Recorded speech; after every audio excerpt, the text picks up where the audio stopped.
It is another Prime Hour edition on My Media Prime TV. Cameroonians are still digesting the decisions by Bello, Bouba, Maigari, and Issa Tchiroma Bakari to end decades-long working relationship with the ruling CPDM party. What actually is happening, especially with politicians from the north? Good evening, televiewers. You're welcome to Prime Hour.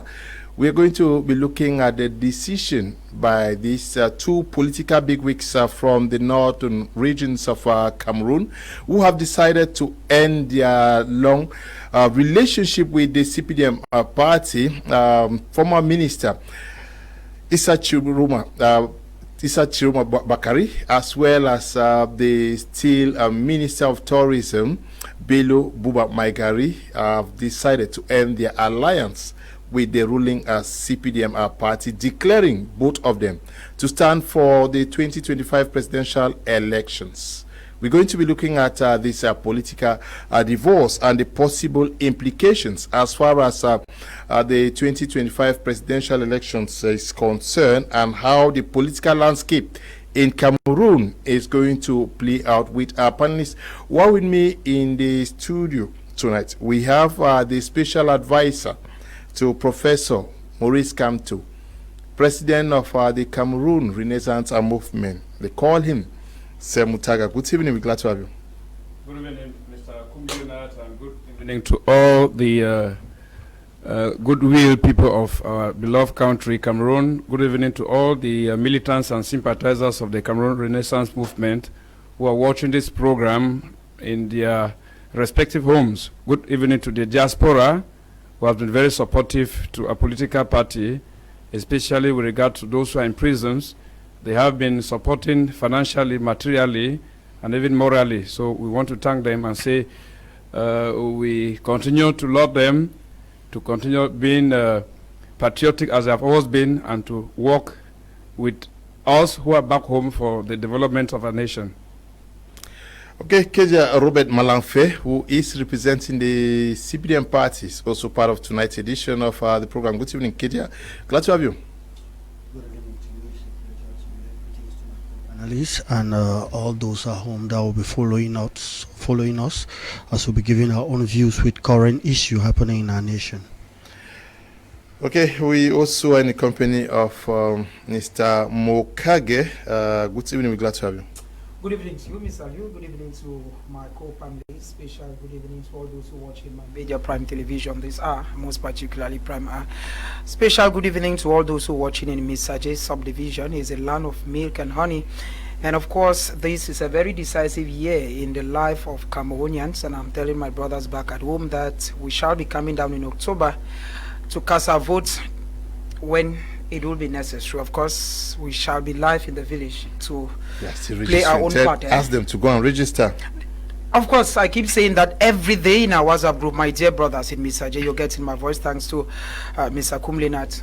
There is still time for you to go out there, register massively. Do not listen to those who are saying that whether you vote or you don't vote, Cameroon will not change. Go out there and do your registration massively, and of course, change will come. Sitting in for G. Lucas, who is caught in traffic. We hope he joins us in the course of the program. Is Tamai Jarvis. Good evening, Jarvis. Glad to have you. Good evening, Mr. Kum. Good evening to Semutaga, special advisor to Professor Maurice Kamto, and of course, Kedia Robert Malanfe, who is also a member of the CPDM, of course, the Communication of the Central Committee, and Israel, who is also here. I want to say special good evening to the peace-loving people of my village in Way, and those of the northwest, southwest, east, west, and center all over the world who are watching us. This is a very pivotal period of our history, and history beckons on us as Cameroonians to take our full responsibility as far as the future of the nation is concerned. As allaince once said, the world will only be a better place if those who react when they ought to react.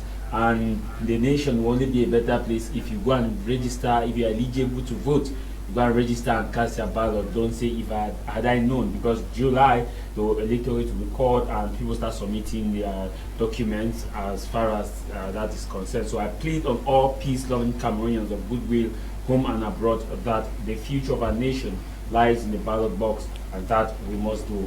Because money is being actually invested for election, and we should make use of taxpayers' money. Okay. You are the special advisor to Professor Maurice Kamto and also a keen observer of our political life, Sir Mutaga. What could have pushed these two political bigwigs from the North region to engage a divorce process with the CPDM party today? Mr. Kum Leonard, starting by Bello Bouba, very long-term friend to the President of the Republic, President Paul Biya, and whose party, the UNDP, has been an ally since the 1992 presidential elections. You bear in mind with me that in one of his outings, Bello Bouba said it emphatically that by the time he would notice or sent it that President Paul Biya would not be presenting his candidature as the candidate of the CPDM, he would give him that audacity, would usher him the red carpet for him to place his candidature to be president of the Republic of Cameroon. So we are of the opinion that he might be dancing to that logics.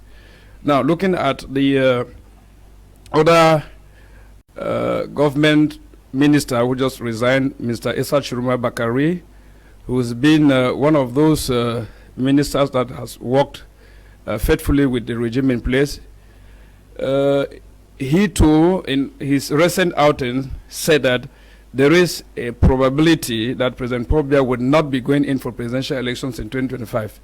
So I think that some of them have been very keen and steadfast in their convictions as allies and friends to President Paul Biya. It's indicator that they didn't join the CPDM simply because they bought the manifesto of the CPDM, but because they had one man who is at the helm of the CPDM. So today, it's time for them to detach and go back to their respective political parties and see how they can maintain that status quo as opposition leaders. To us of the CRM, it is a welcome initiative to see that those who have been supporting the predative system in place decide to detach and then to say, oh, we give reasons to those who have remained steadfast in the opposition and have been fighting for change. So we considered it a very welcome initiative, especially as we have been clamoring for a more larger alliance, especially around the candidature of Professor Maurice Kamto, and knowing that the Political Alliance for Change has been doing a very good homework, canvassing for most of those political parties who identify themselves with the CRM to join us for the 2025 presidential election. So we think that beside political gaming, those who think that Mr. Bello Bouba and Issa Tchiroma could be in a very dangerous ploy with the CPDM to ensure that the disperse or the break into little pieces the electorate of the opposition in the north. We think that the CRM that I am the communicant tonight has been doing a very good job since 2020 in the northern regions of Cameroon. We know the work that has been done by Mamadou Mota, that which has been done by Boucher, Dr. Boucher, and a host of other militants like Sheikh Ali, Dr. Kupra, and the rest in the northern regions to ensure that the CRM is well implanted in those two regions of the nation. So we are not in a way frightened by the fact that there will be more political leaders who will be going in for the 2025 elections coming from the northern regions, because in 2018, don't forget, we had Gaga Haman Aji that was there. So if Issa Tchiroma and Bello Bouba will be coming on, will make maybe two more on the list if Gaga will want to go in, so there will be three in those regions. So we think that it is time for Cameroonians to understand that we can have a repentant spirit. So whosoever that repents from the regime in place and decide to join the legitimate people of this country who are fighting for change, I think it's a very welcome initiative. Okay. It is left now on the people to be very vigilant, because they say in French, they say la confiance n'exclut pas la méfiance. because you have the confidence in somebody, it does not exclude skepticism. Okay. We have to be very skeptical with whatever that is taking place in 2025, especially from those who have been staunch supporters of the regime in place, because they may be coming to derail our focus. Okay.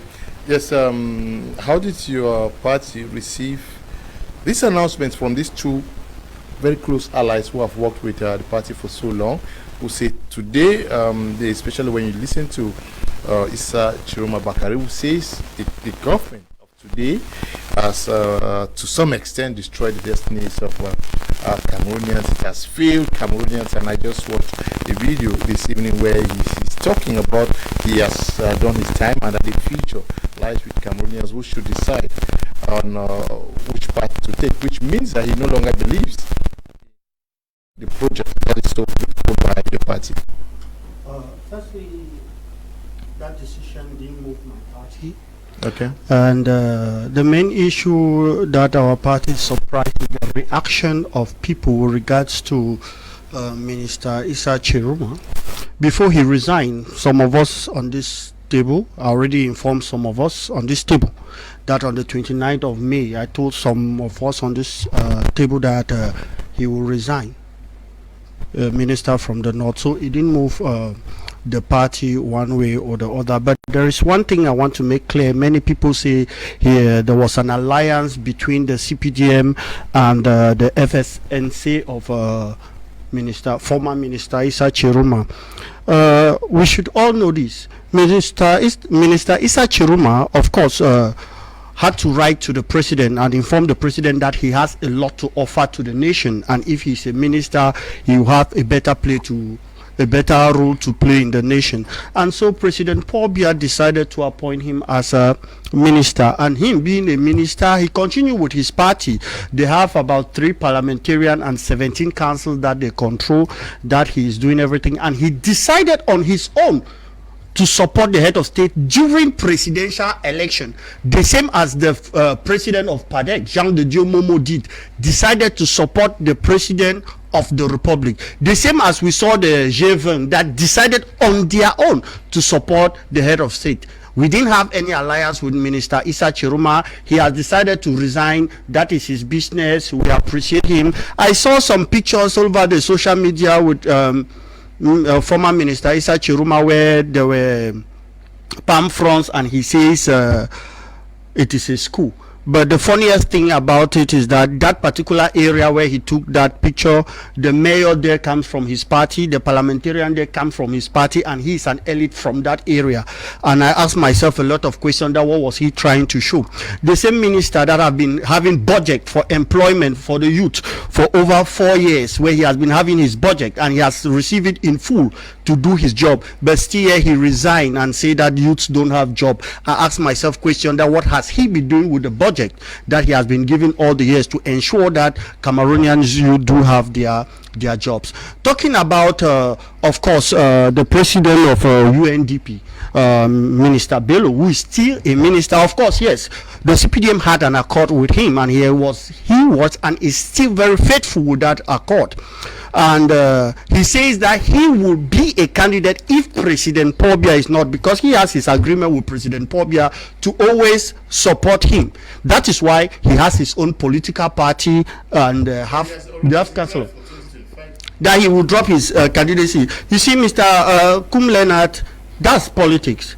We can't say that he has breached or he's no longer interested in the alliance he had with the CPDM, except if he resigned from the government and say, I don't want again. But he's still a member of the government and he has not resigned. So the clause of the alliance he had with Mr. President Paul Biya has not yet been broken. On what basis was Mr. Issa Tchiroma Bakari appointed? He was appointed like any other minister that writes to the head of state to say, I have a lot to offer. And when you have a lot to offer, no matter if you are the opposition or not, if you have something to give to the republic, you think no agreement was reached before his appointment? There is none from what I know, and if everybody knows, they should be able to tell us the date and where it was done. But everyone knows legally, legitimately, that there was an accord with the UNDP, and everybody knows it. And even at the assembly, that this same party supported the CPDM to have the majority in the 90s. That one is clear. But if someone has with that of the FNC, he says it's a non-event for the militants of the CPDM party. When Peter speaks like that, taken aback, I'm surprised. Even the minister delegate, Jean-Didier Momo of his party, but he cited Didier Momo, maybe I begin from there.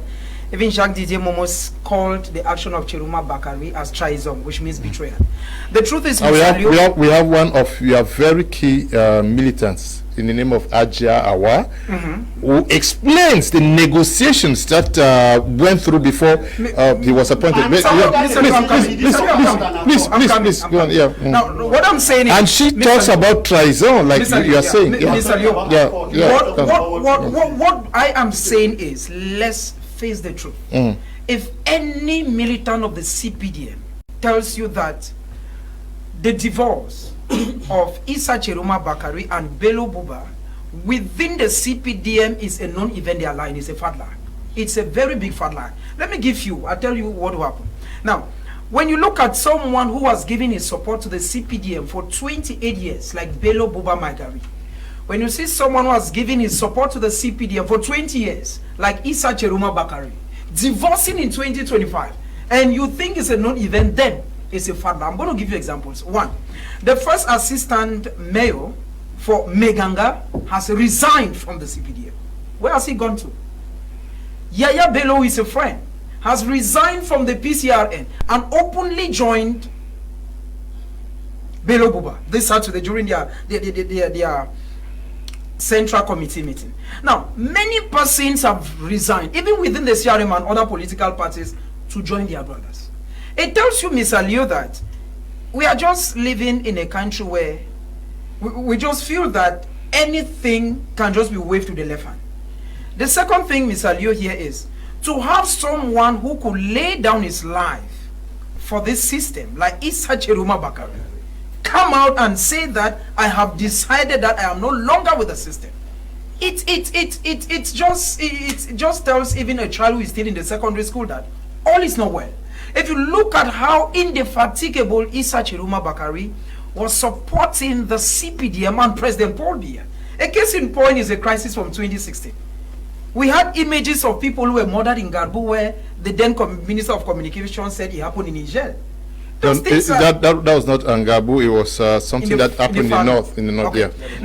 Yeah. Now, Mr. Leo, this boils down to the fact that there is no way we can underestimate Bello Bouba and Issa Tchiroma Bakari. These people, especially given the fact that Mr. Leo, these people come from an area where respect is paramount.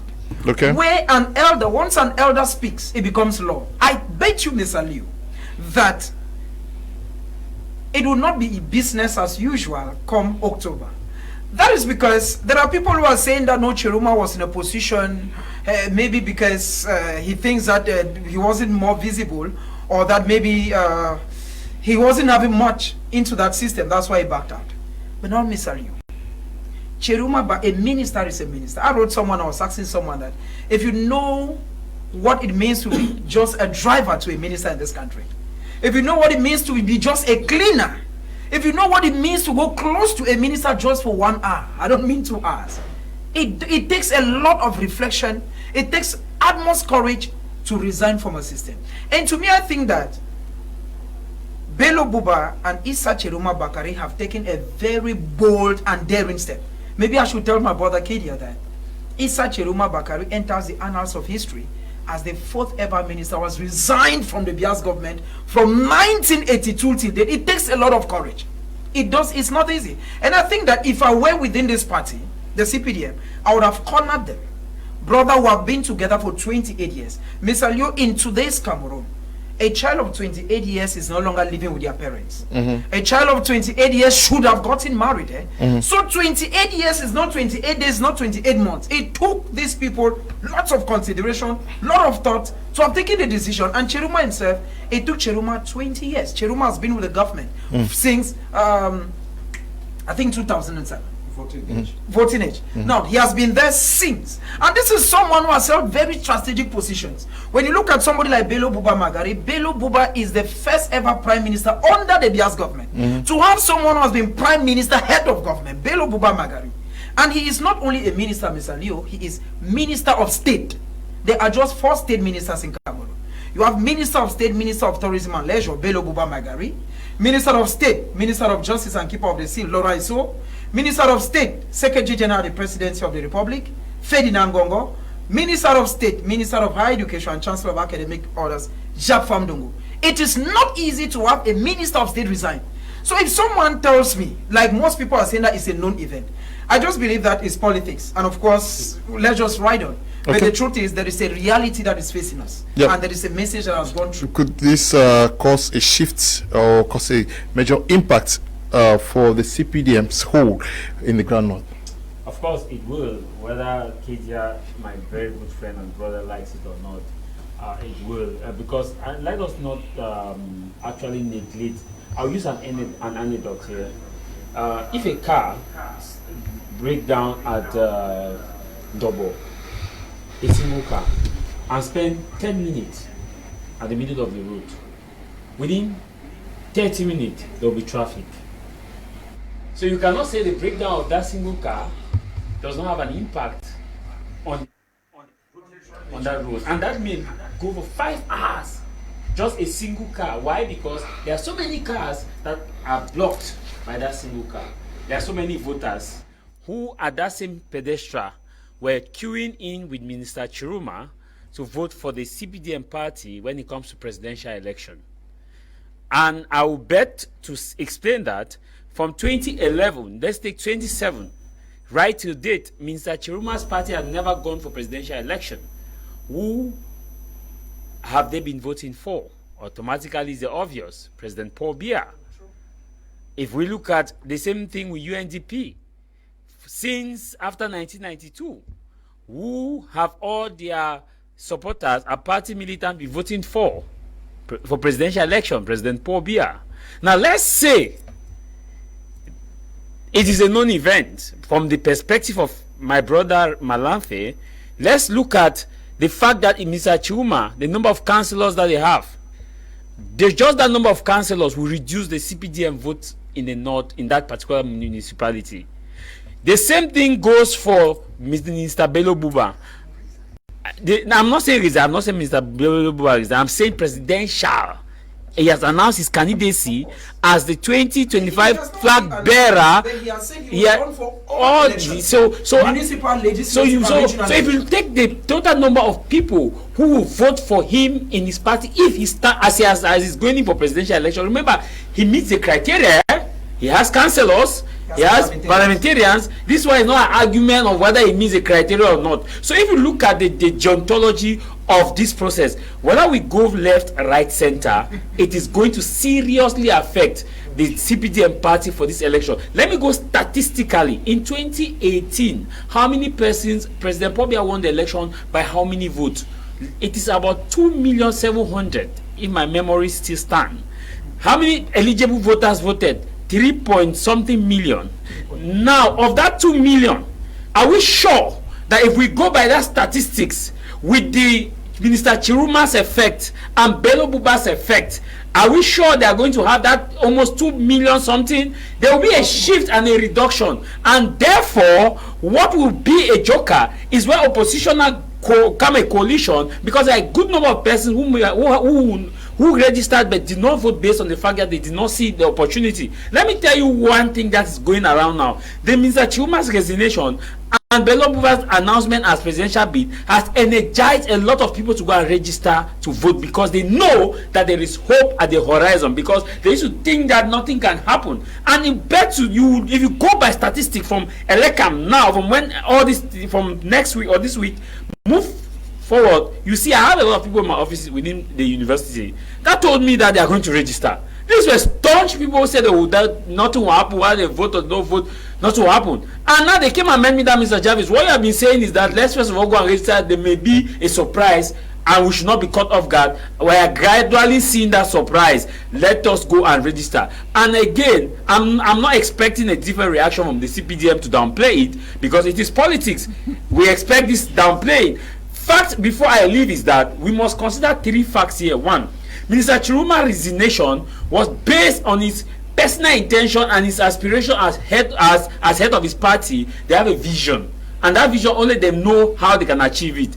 And now, second, Minister Tchiroma may have felt betrayed in one way or the other, because if you actually put him down, he will actually explain. And some people may say that, oh, Minister Tchiroma, especially at the level of the Anglophone crisis, that he downplayed. He can argue that at the time he was government spokesperson, and he was operating in line. Yes, he was operating in line with what the government policy was. You cannot agree with government policy, but you must channel the government policy. So at the end of the day, you can actually separate Mr. Mutaga from the CRM, because Mr. Mutaga can come and tell you that today I'm not talking about as special advisor to Professor Maurice Kamto. I'm talking about as Mutaga, as an evangelist. It's the same thing, Mr. Tchiroma. Like we say, when people repent, like somebody said that he was in the government, was in the government. The Bible says that we all have sinned, and when somebody repents, welcome the person and give the person and listen to the person wisely. Don't just say the person is repenting now. Did he not know that these things were occurring? He's repenting now. It is President Biya himself said it in Boya. It is better too late than never. Okay. Now, is this going to cause an issue within your ranks? I'm talking about the opposition ranks. So will it split the opposition or attract new voters? Mr. Kum Leonard, the CRM has been working tremendously since 2018, immediately after the stolen victory. Though some people say that why would we be saying so? Because the CRM went for post-electoral disputes, which landed most of our militants in prison. We've been working tremendously because we knew that the political landscape of Cameroon is a very slippery one. We did not allow 2025 to come before we begin to feed our fowls on the eve of the market. We've been working, crisscrossing all the nooks and crannies of this nation to canvass for popular adhesion to our political party's manifesto. And by so doing, most Cameroonians identify themselves with the CRM political party. The CRM has become like a national heritage, what we call in French, le patrimoine national. Most persons who identify themselves in Professor Maurice Kamto will confess with a lot of alacrity that the resignation of Mr. Issa Tchiroma and Bouba announcing their candidature is instead giving an added advantage to the candidate of the alliance, Political Alliance for Change, who is Professor Maurice Kamto. Now, what we of the CRM are looking forward to doing is having a more popular base with many persons coming into the alliance, because we've always believed in the power of numbers. That's the force of numbers. Because we are in a democracy, the more we are in a majority, the better we stand to win. Remember, the CPDM has always fanfared itself that they have a presidential majority. Looking at the presidential majority splitting down like this, it's an indicator that no empires reign forever. Emperors don't reign forever. So we think that a better version of Cameroon is about to be born, and that version of Cameroon is a natural one, which the divine forces of nature are at work. If you look at the recent outings of men of God, you can imagine it. The Bishop Yagua and Monseigneur Cleda in Douala and other persons who were saying that enough is enough. It's high time we stood together as one nation and then see how we can unseat this present regime that has subjected us to untold suffering. Now, within the ranks of the opposition, there might be divided voices. It is but certain that there will be divided voices. I said here one time that when you look at the opposition political parties, I'm so glad that one of the opposition leaders, Kawala Pasian, she explained a lot of things about political parties who are not in any way looking at the seat of the president. They are not vying for the post of the president of the republic. That means they don't have any intention of ascending to the supreme magistracy of the nation. They are going in for the presidential elections simply because, you know, the presidential elections permit you to have much visibility, and by so doing, it can permit you to invest candidates for the local elections and other like. The CRM has always had a vision, and we know that to be able to change things, it has to do by starting right from the head, because we say that if they remove a fish from the river and place on ground for it to get rotten, it starts from the head. So Professor Maurice Kamto has done everything possible to maintain a certain moral integrity for a very long while. If you go through his trial, you're not answering my question. You're talking more about Professor Maurice Kamto and MRC. I've answered your question. Okay, if you've answered the question, it's okay. You asked me, it's okay. How is the opposition strategizing? No, I did not ask that question. Yes, I did not ask that question. I asked whether it's going to help split the opposition. No, I said that the CRM has been preparing hard for the elections, and so it's not going to affect the Lucas just joined us. Their first take on the decisions by both Issa Tchiroma Bakari and Bello Bouba Maigari to put an end to their working relationship with the CPDM party. Yeah, I wasn't surprised, so to say, given that those who follow the political landscape of the country would understand that the North has always wanted to pick that particular moment and make it big. And if we go back to some years, I think 2016, 2017, Abubakar made a very strong statement, and he made it very simple that the presidential majority that they see the North being part of it today, it's because of His Excellency President Paul Biya. The moment he will be unable and the moment he will no longer be interested, then the Cameroonians should know that power will be going back to the North. This is what Abubakar said. Howbeit, if we did follow exactly what was happening, looking at the number of letters the former Minister of Territorial Administration and Decentralization said, Marafa Hamidu Yaya, a couple of his outings from the prison were already the handwritings on the wall. And a very few people could read it and understand exactly what was happening. So the Tchiromas and the Bello Bouba Maigari are summarily people who have been made long before now, following the trajectories, preparing themselves, galvanizing the support.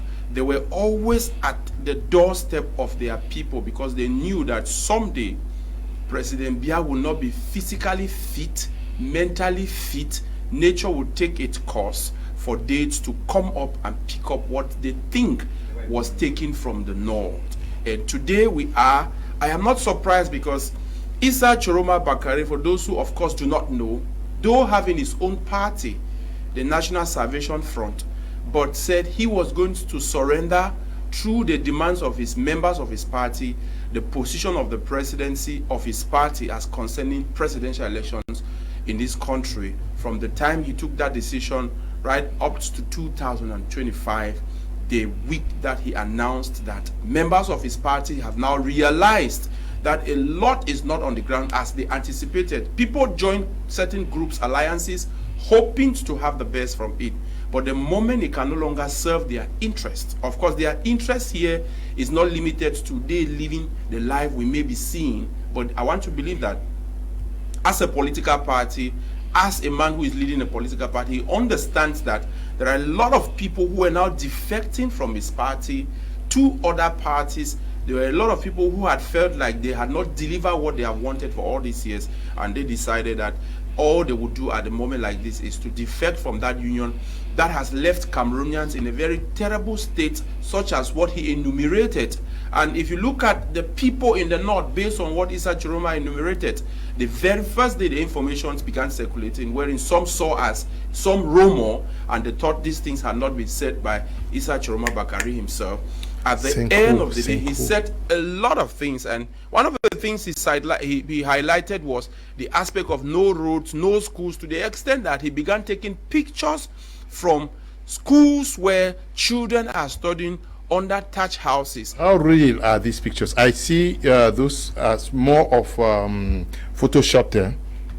Yes, there is a possibility that there could be Photoshop. Howbeit, for the fact that some of the things he enumerated, we could start seeing them on the social media. But as a minister from this area, and then you are now taking pictures of these schools, is that not also a proof that you have not worked for your people?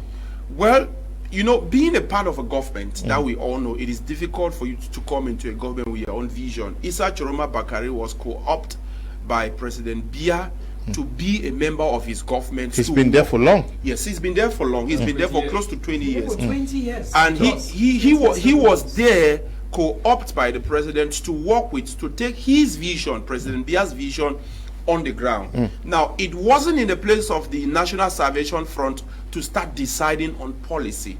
Issa Tchiroma Bakari is among the ministers who equally take the policy, or he received the policy, he took the policy that were being given to him to speak. Of course, if we go back to the days when he was the Minister of Transport, if you leave that particular era to the period where he was the Minister of Communication and government spokesperson, his role was to speak what was decided by the government that he was in the head. So everything being equal, he wouldn't have said anything other than that. Howbeit, I know that a lot of Cameroonians are expecting something that it's some kind of a bluff, some see it as a ploy to actually derail people, to remove them from that very focused position to some other position. But as we all know, it is very obvious that that very strong union has been weakened. And like I said, if we go back to the 90s, Bello Bouba Magari already had about 19% of the total vote of that particular year that we had. Now, if you take the parties that were present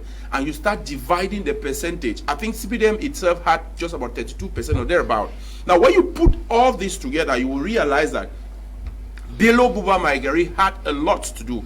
And this is somebody whom Mr. Biya had trust since 1982, appointed him the very first prime minister when he became the president. So I think people like Bello Bouba Magari and Issa Tchiroma Bakari, they have come to add to that, you know, that descending voices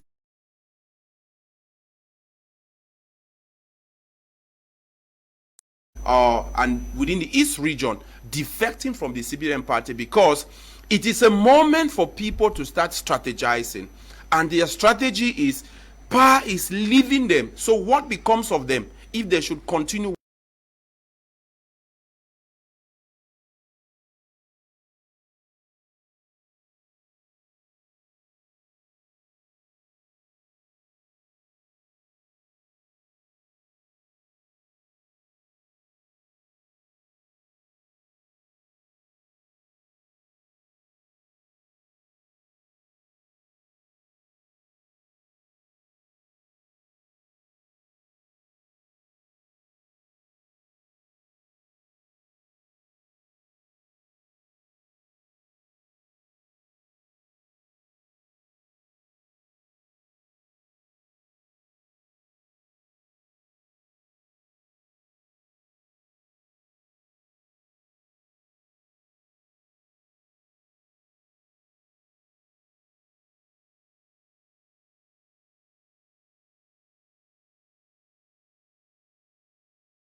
They are calling on him to stand elections, and he said he was going to respect their call. Are you saying that the president of the national president of NUDP will follow what you are saying and not what his militants are asking him to do? What he has said, he's a politician. His militant has asked him what they love to ask. That is 100% correct. Now, I will not talk here based on assumption.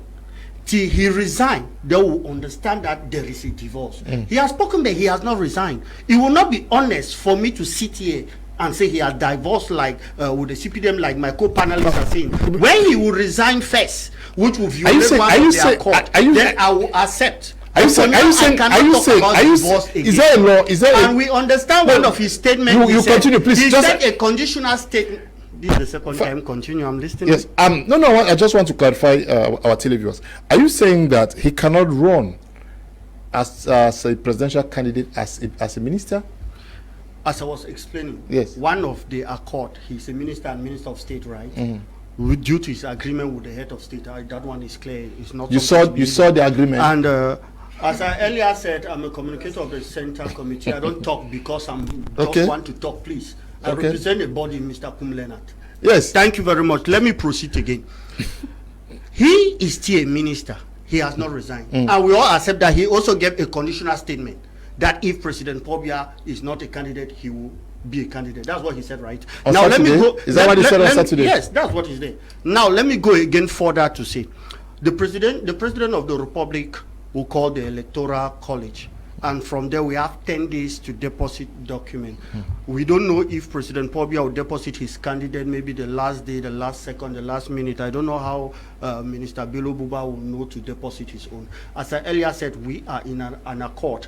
And many of my co-panelists here, they talked about many things that Mr. Bello Bouba did, but they did not also talk about, most of us here, we know about the 6 April coup d'etat of 1884, but many don't even know of that of 1984, sorry, thank you very much. Many don't know about that of 1983, which Abubakar May said it on a friendly TV on Sunday. You don't know about that. And that one was, who helped him? Who helped the head of state? It was still Mr. Bello Bouba Maigari. What I'm saying is that he has said what he has said. But us of the CPDM, which I'm speaking on behalf of our party, have nothing to say for now till his candidacy is proclaimed and he says he does not want to be part of the alliance. My party cannot speak for now, and my party cannot say that he has resigned because he has not violated that accord. That is the stand of my party. No emotions. That's what I'm saying. I go back again to that of Mr. Issa Tchiroma. You are right to say one of the big win, a woman of my party, spoke how he got through the former mayor, who is of late now, Mama Rosette, who is related to the presidency, to talk about him having a lot to do. To be a minister, you propose what you want to do. You get recommendation. Even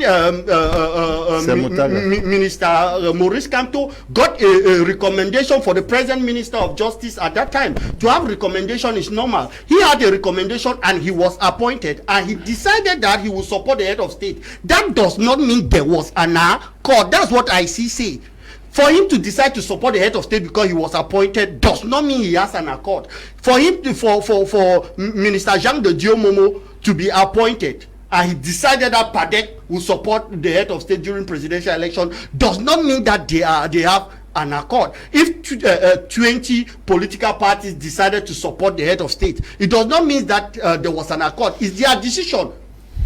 So we should be able to separate all of this. That's still my point, and I still stand on it. Now again, why I still talk about the weight of Minister Issa Tchiroma when I say that is insignificant to the party. One, he has how many councils? He has 3 parliamentarian and 4 councils. When you look at that and you look at his power in the ground, because the strength of a political party is the number of elected officials that they have. And right now, as we speak, he has 3 parliamentarian and 4 councils. Now, the case of Bello Bouba Maigari, which I am talking about, is very clear. He has not resigned. But if he does, he has a weight in the ground, and definitely you have an impact to my party, because when we talk about Minister Bello Bouba Maigari, that's somebody that have 7 parliamentarians and of course 17 council that is managed by him. So he has the weight in the field. But for now, my party can't say anything for now because he has not violated any rules of the accord. He has not resigned. That's the stand of my party. That's what I'm saying here. Okay. We quoting one of us, one of our colleagues, I'm sure two of them, from Yaoundé. They are saying that Bello Bouba Maigari, ministre d'État, ministre du Tourisme et des Loisirs, et Nana Aboubakar, ministre délégué auprès. So they're saying that he may have. So we are expecting. Same things in the afternoon. Okay. 1 of 5 colleagues have confirmed that he has backed out from the system. Yes, but I think No, let him come. Yeah.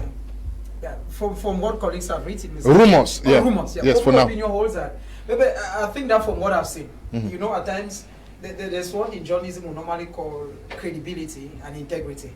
If I get an information from Kum Leonard, that information would have been different if it came from another person. Now, if you look at the caliber of those who have sent the information and how close they are, because one of those who've posted it, you have people like Bono Bijam who've just done. Now, Bono will not want to say something like that, which is because he says that Bello Bouba Maigari has tabled his resignation alongside Nana Aboubakar Jallo, who he brought, that is militant. Now they are still expecting 2 to come in because there are 3 of them. Who is a minister delegate in the Ministry of Environment. Now that aside, Mr. Liu, I think that maybe Mr. Kedia was saying that until, but these are things that journalism wants for you to speculate. But okay, of I course see it was posted 10 minutes ago. Yes. Yeah. Okay. Yeah. But these are things that they were already evident. They were already evident that Issa, that Bello Bouba was supposed to pack out. Now, Mr. Liu, there is something that I want to say. When someone like my brother Kedia and other Cameroonians think and take the resignation of Bello Bouba, or rather Issa Tchiroma, and that of Bello now, lightly, I think it's wrong. Now, I listened to an elite from the north on a sister media house on Sunday. That is Aboubakar Ousmane May, the elder brother of Alamin Ousmane May. He says that the Northerners are bent on taking over power. They're working towards something. Yes, he is saying so. Now, Mr. Lord, this is someone who is a close. We should be able to say that Aboubakar, or rather Ousmane May, used to be Minister of Finance. He has now left to go for planning. Okay, Minister of Economy and Planning. This is a strategist. I bet you, Mr. Lioda, I fear the days ahead. I'm looking in the days ahead. I'm not a prophet of doom.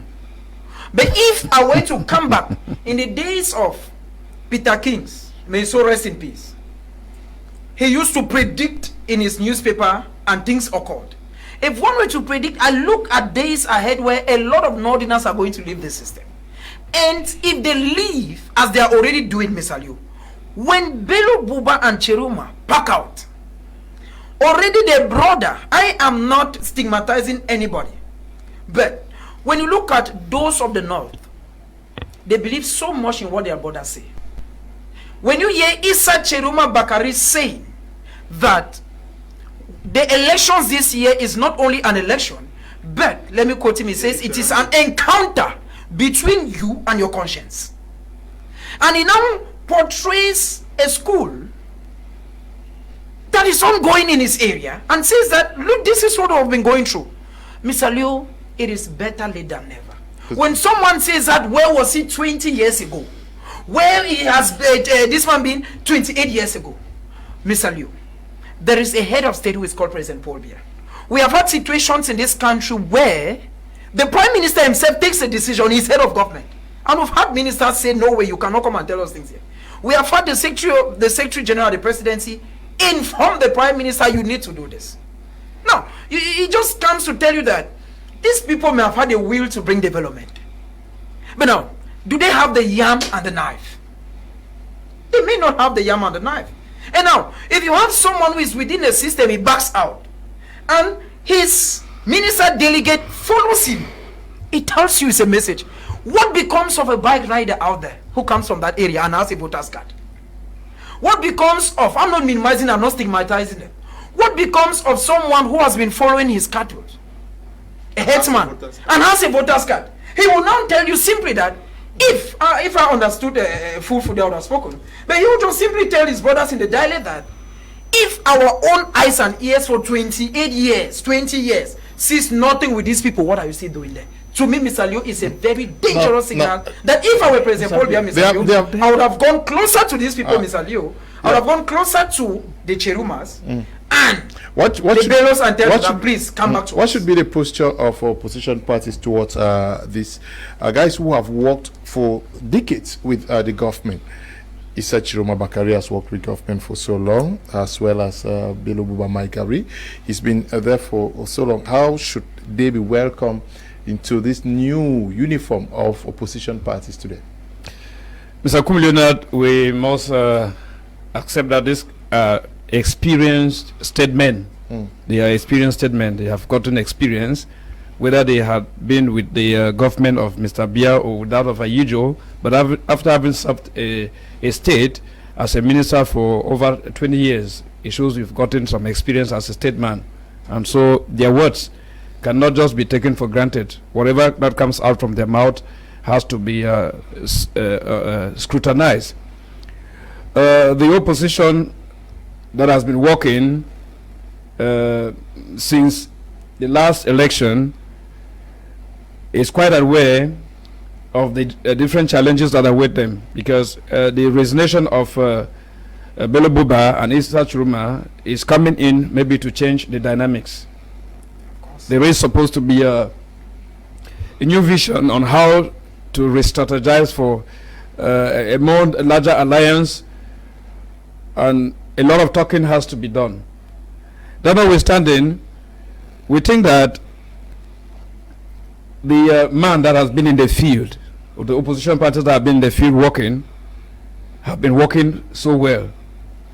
If you look at the resignation of Mr. Issa Tchiroma and Bello Bouba, especially with regards to the northern regions, you know for certain how the Lamidos, they have always influenced the choices of their denizens or their fellow kindreds.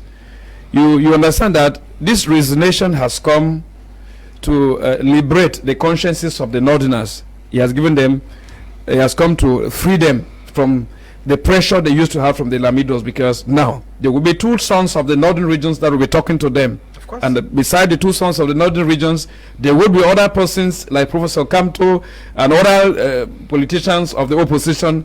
If at all, the larger coalition that we are working for is not blended, that will be talking to them. And they who have been there for the last 20 years, and let's take from the last election 2018, have been keen observers. They have been the primary beneficiaries of the largesse and the gestures of some of these opposition leaders who are taken from hand to mouth, and but are doing everything possible to convince them that if they were in the government position to serve them, they will serve them wholeheartedly. So the newfound strategy, because I called it a strategy, the newfound strategy would be that of the opposition struggling to be more vigilant at this particular juncture, and that vigilance will entail them doing everything possible to sensitize Cameroonians on the needful, and the needful that has to be done in 2025, if at all the two have break up or have broken off, from the regime in place, are sincere to remain in the opposition, will be that there should be a sanctioning of the regime in place. So the opposition, even if they cannot unite, would be all except of the CPDM. And that's why I cue in with our co-panelists that in the days ahead, many of the skeptics of the system in place, who are quite aware that they are in a sinking boat, will be ready to pull some strides, maybe take some drastic decisions, because it is often said wisdom is the principal thing, and in getting wisdom, get understanding. We must be able to read the times and seasons. Mr. Kum Leonard, talking in the capacity of an evangelist, I had the opportunity, an evangelist that is a special advisor to Professor Kamto. I had the opportunity to dialogue with men of God whom I have that confidence in them, because they have said not less than two things concerning my personal life, the world at large, and the nation as a whole that have come to fruition. They told me 5 months ago about what is happening at this particular juncture. or what has taken place, that he will be coming to fuel in a lot of talking. It will cause a lot of saliva to flow. But what God has destined for the nation will remain what he has destined for the nation. Unlike what Prince Joel just said, that he is afraid that the days ahead may be full with a lot of turmoil, or may be chaotic. I don't want to cue to that, because we have all, the Northerners knew exactly what happened in 1984, especially when the coup d'etat failed. The Anglophones have been victims of the war that is going on in the southwest and the northwest region. Most of those who are presently alive in Cameroon have been witnesses to what is happening in Ukraine, and what happened in Iran, Iran and Israel, even in Sudan. In Sudan.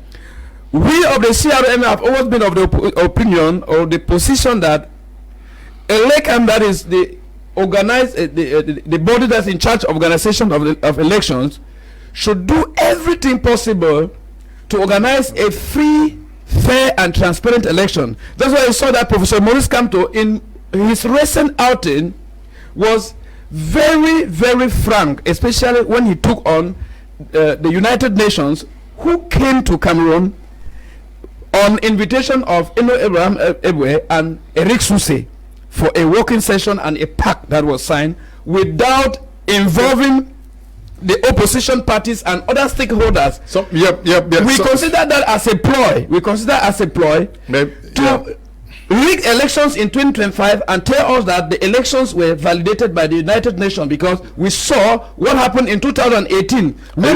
Are you not discouraging people? No, we are not discouraging. When you say Mr. Kum Leonard, we are calling on now. You want people to register. When you talk to them that, okay, the mere fact that we want them to register does not stop us from telling them the truth about the stakes and what is happening on ground. And that's why we keep on telling the United Nations that if they are coming to Cameroon to be partner to Elections Cameroon, they should be able to unveil the content of their deal, so that Cameroonians should know and be sure that they are coming to act in good faith, because we know exactly how the United Nations has fueled chaos in many places.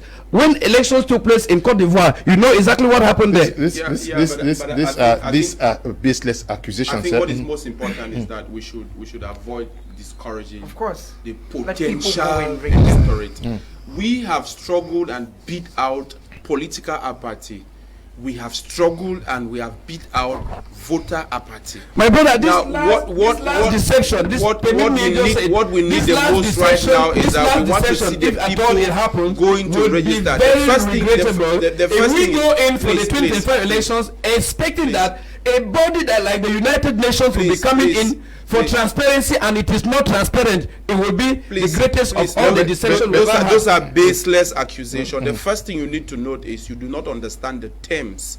One of the things we must be observant you will not be talking about, to an one of the things we must observe legal dawn, like Professor Maurice Kamto that has been a rapporteur. Please. One of the things we must avoid is to make statements that will not help the people. The first thing is that you do not know the mandate of the United Nations. If you understand the mandate of the United Nations, there are a couple of things you will not even say. The lies that the United Nations, please, the lies that the United Nations, the issue that is that the lies that the United, the lies. Please, let him talk. Go on. We must understand the mandate of the United Nations. In as much as this is not our topic of tonight, but we have to understand the mandate of the United Nations. And I want to say that ELECAM or Elections Cameroon is not what many expect, but many do not know exactly what Elections Cameroon is doing. And it's on this note that a lot of things are being said as concerning Elections Cameroon that has rather caused the potential electorate to rather go against let him learn now. When you're talking about where they would have registered, and it's not helping. No, please, Mr. Kum Leonard. When you spoke, nobody interjected. So please, I think it is most important that let's be mature. Let us look at the people We want to get their vote and ensure that we educate them Mr. Kum, so that they can Mr. see Kum, things from the right Mr. angle. Kum, the gospel. I want to say that there is something that Allaince said that I totally disagree with. He talks about the pact between Bello Bouba Maigari and President Biya. Please, what is most important is that what you call a treaty, the only person who should tell Bello Bouba Maigari that you are not qualified for presidential election is Elections Cameroon. And void of whatever pact they have. I'm not sure the contrary. Because what Allaince presented is a subtle way to instill that voter apathy. It's a subtle way that the party his support has in place to cause the people not to register for elections as it ought to be. To say that Bello Bouba Maigari has not actually leave his ministerial position, and this means that he has not left the agreement he has with Mr. Biya, I think it's another ploy to cause the people not to register. It is most important that what the people need at this moment is for the people to think about the polling station, the ballot box. How do you register for elections? Yes, we already have an opposition party that is always at each other's neck. And I keep saying that the electorate is the referee. It's unfortunate that leaders of opposition parties have succeeded to play with the emotions of some gullible electorate who have never seen themselves as the bosses. But I want you to understand that as per what we are talking about, you will have, those of you who have your voter's card, you are the person that will decide who becomes the president. Thus, it is important for you to sit back and observe what we say, observe what we talk about, and understand those who are taking you off the course. What is most important at this moment is, yes, there is a likelihood that Bello Bouba Maigari will submit his resignation letter to the Prime Minister as Mr. Issa Tchiroma Bakari did. And it is obvious that when that happens, that's a source that he has submitted. Yes, social media. yes, Take it from me. and there are a lot of people. There are a lot of people who believe in them. Platforms where colleagues So what is most important is that, please, fellow electorate, dear electorate, don't be deceived by some of the high-sounding words that you would get from us. Rather, think about, evaluate, what are your plight? What do you want from this country? Which candidate is saying that? There is another thing that many people are using to deceive you out there on the aspect of a coalition or an alliance. Let me tell you the truth. You already know what you want. And there will be a group of people that will come to you telling you the things that you either want and those you do not know. You may decipher from there who to vote. It is not an alliance that is going to unseat a system that has not provided us with roads. It must not be an alliance that is going to unseat a system that has caused your children to study in the north under trees. It is not an alliance that will cause those of you who have sat in the house, haven't gone to school for several years without having a job. You do not need an alliance for you to understand that when you are sick, you go to the hospital. Some of our hospitals that are supposed to be state hospitals, they don't have drugs. They'll recommend that you go buy somewhere. You do not need an alliance to understand that you cannot have electricity supply for an entire day without it being cut off from you. So you don't need an alliance for you to think. You don't need a coalition. However, what you need is, how do you pick up this? Identify that particular candidate whom you think can protect this and give you exactly what we all need. Okay. No. Kedia. It's Kedia. No. It's Kedia. Okay. When he came here, yeah. Before I say what I'm saying, I just want to give some flashback.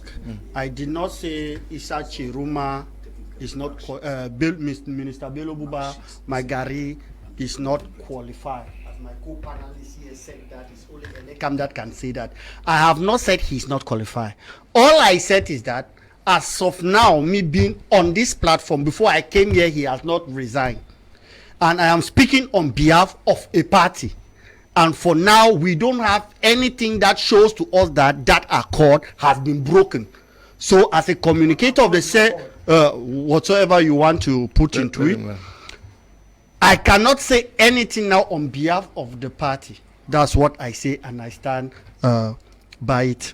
Then again, I see talk again about Minister Issa Tchiroma. Yes, a member of my party called him a traitor because he promised to stand by President Pobia till the end of his political career, and all of us will have seen those videos. And if those the political career of the head of state has not ended and he's going away, it's normal that a militant of my party call him a traitor. But that does not mean that he had an alliance with the CPDM. Now let's assume that Minister Bello Bouba Maigari and Minister Issa Tchiroma, or former minister, have resigned.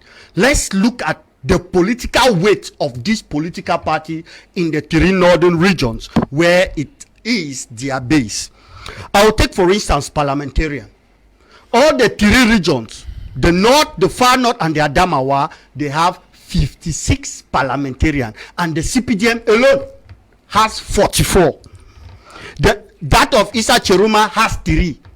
And the UNDP of Minister Bello Bouba Maigari has 7, and MDR has 2, meaning that among the 56 parliamentarians, these oppositions have just 12, and the CPDM has 4. That shows the weight of the CPDM.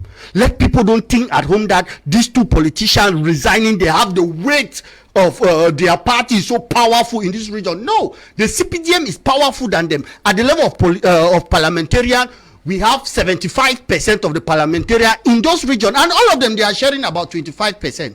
I will go again to talk about councils and talk about councils. How many councils do we have in these 3 northern regions? We have 90 councils in these 3 regions, and among those 90 councils, that of Issa Tchiroma has 4. That of Bello Bouba Maigari has 17. MDR has 3, and that of CPDM 66. Meaning that at the level of the council, the CPDM is controlling more than 75% of the council in those 3 regions. That is the weight of our party. The CPDM is not a small party in the street. That many people think that 2 people have resigned, it means that the opposition, the CPDM is finished. No, you look at their weight. A weight of a political party is the number of elected officials you have. It's not based on assumption or social media followers or people that they send to talk on TV like we see political parties do. So the weight of the CPDM is there rooted. They have 75% of elected officials in the northern regions. So we cannot just say because of the resignation of 2 people think that the CPDM is finished. Those are results of the last elections. We are talking about what is happening today. And I'm sure by the last elections, we did not hear from the bishops, the 3 bishops from the northern regions, who are asking your national chairman not to stand elections. And lots of persons. I've just read a letter from your national chairman, Professor Maurice Kamto. I don't know whether you read it. He's addressing the people of the north to be courageous, to stand firm. I have not gone through it, but he just issued a statement now, which means that the dynamics may be changing. There are many possibilities and many things may happen. Because I'm one of those that, as I sit here, I should say it, my personal opinion. President Pobia have not said if he is going to the village or not. But if he is going to the village, there are many Anglophones that will stand up for an Anglophone candidate. So people should know that. You should not talk about the north if President Pobia is not going. Do some of you think that us Anglophone elites up there, we don't have potential members to be president of this republic? The problem is that the problem is that we will not betray the head of state. If the head of state is candidate, we will support him. But if he is not going, we also have our opinion. Now, before we talk about before we talk about the bishops and the rest, today the topic has to do with Bello Bouba Maigari and Issa Tchiroma. And I am saying that in those 3 regions where it is their base, they have less than 25% political influence, which is factual. The weight of a political party is based on their elected officials. So I say that now. In the 3 regions, they have less than 25% based on the number of the elected officials. We have just 20 minutes to discuss. Can we see that the coming of both Minister Issa Tchiroma Bakari and Bello Bouba Maigari is changing the political dynamics within the ranks of the opposition. We have been talking about the need for a coalition. There was an alliance around Professor Maurice Kamto OKTSU. There was also an alliance around Barrister Akeremuna, but at the time these guys were not there. They have come, and we see many things shaping up. Is this also a time for them to go back, almost everybody to go back to the drawing board and rethink a strategy? Of course, the signs are telling. It just tells you that it's time for everybody to go back to the drawing board and rethink. Mr. Leo, if someone has been your friend for 28 years and decides to dump you, like some papers put it, because if you go, for instance, the Guardian Post had as lead a story. They said Tchiroma dumps declares candidacy. If you have a friend with whom you went through secondary school, Mr. Leo, or maybe primary, secondary, university, even if he didn't go to the university with you, and decides not to be your friend again, I think you should have an in-depth reflection. Where did I go wrong? How do I bring the friend back? I think the dynamics about the election this year have changed. To have someone who has given, like I said before, their all, telling you that it is time we voted for our consciences, speaks volumes. To have someone like Bello, Bouba, Maigari, who is Minister of State, Mr. Leo, backing out, tells you there is a lot of work to be done. And I should also tell my brother, Mr. Malanfe, that we should not minimize these political parties. Their backing out is an eye-opener. Mr. Leo, one of the reasons that push Africans to pick up arms against European colonialists was because when Africans who went to Europe to join the white man fight, because they used to have the misconception that the bullet could not penetrate the white man, that the white man did not sleep. But when they went to Europe, they discovered that the white man feared the bullet even more than them. What I'm saying, when they came back, they started preaching nationalism, let us go. The truth is, Bello, Bouba, Maigari, and Issa, Tchiroma, Bakari, the messages they are preaching down there is different. They're speaking in the dialect. In the dialect. I watched a video recently where people were passing and he was motivating them. They are speaking in their dialect. And now, to a common man who comes from Misaje, from Gambe, from Ako, Fume, and other areas, even Wom, this is the message they are saying. If Tchiroma, who could even kill for Paul Biya, because when you look at his words, I used to compare him with Squilla in Animal Farm by George Orwell. Because Squilla is the animal who was described by George Orwell as an animal who could change white to black. He successfully did that. Now, Tchiroma is one of those ministers that even though he has left communication, many persons are still thinking that he needed to have come back. Why? Because Tchiroma will look at you in the eyes, you ask him a question, and he looks at you and tells you it's a lie. We have those evidences. He told Mfohansi Nchanji. He told other colleagues. And he comes up today in a 24-page document telling Cameroonians that it's a mistake. It tells you that there is need for introspection. When you have Bello, Bouba, Maigari, permit me say, like I said before, Mr. Liu, that Bello, Bouba, Maigari, my brother, in this country is a force to reckon with. Even President Paul Biya, the chairman of your party, knows that Bello Bouba's departure is a great one for that party. For someone who is a minister of state. Secondly, for someone who was the first prime minister in the Biya's government. Later on went on exile after the coup d'etat. Comes back to Cameroon in 1997 and is appointed back. Because Paul Biya told him, it's true you are left, but now you have come back, you are still an old ally, you are still a brother. This is your position. It means that there has always been this entente between them. And Bello Bouba Maigari is that person whom, since 1997 that he came back, Mr. Liu, he has been changing only positions. He has never gone home for one day. He has been minister all through.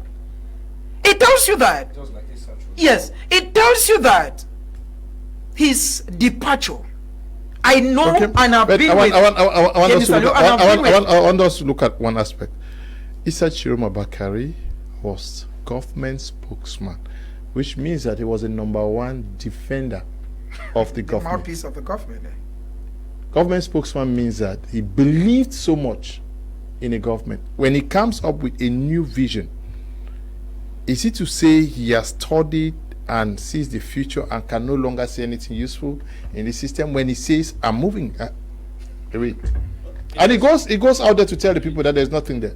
Yes, Mr. Leo, I think that they say the old broom knows all the corners of the house. Mr. Issa Tchiroma's new repented personality leaves a lot to be desired of. I am not in any way doubting that he has repented, but like I have always said it, we respect anyone that leaves the regime in place and can join the opposition and speak the language of the opposition like he has been speaking all this while through his various outings. He has defended President Paul Biya with his soul, spirit and body. No one can deny that fact. I think that what we expect of him at this particular juncture is to join the opposition presently in the genuine fights which the opposition is fighting. A while ago, I was talking about electoral transparency. Mr. Liu, you bear in mind with me and all the televiewers who are watching this program tonight that there is no result that is read in an exam without the mark sheet. The mark sheet is the authentic document that shows the entries from all the various teachers who marked their different scripts and submitted, because a single subject cannot make a pass in a cannot just be taken as that which constitute the exam. The CRM has been talking about the publication of the national electoral list. One philosopher said that it is not the person that votes that determines the outcome, but the one that counts. You are taking us out of. We don't have much time. Please. We are talking about the 2025 elections. So whatever that is to help us understand the dynamics is not a taboo. Like I said it. It is not the person that votes that determines the final winner. It is the one that counts the vote. My brother just said here a while ago that I was in a way instilling voters' apathy when I spoke of the recent accord that is being signed by Elections Cameroon. Political leaders must act in good faith, and that's why we want to thank Issa Tchiroma and Bello Bouba if they are repenting and detaching from the regime is in good faith, because they will be joining us to fight a noble fight. Political leaders will be able to tell Cameroonians the truth. Why canvassing for them to go and register massively and vote when the appropriate time comes? That if there are international partners who want to partner up with Elections Cameroon, they must be able to communicate to Cameroonians the content of any partnership. Okay, seemingly you came with a message to pass. I'm talking about the fact that we have new players joining the political, especially the opposition. Is this time to go back to the drawing board as far as this notion of coalition is concerned? Yes, it's a good thing. It has come to add to the steam. I have a data daily, at least the number of people who get to me that they want to register for election has increased.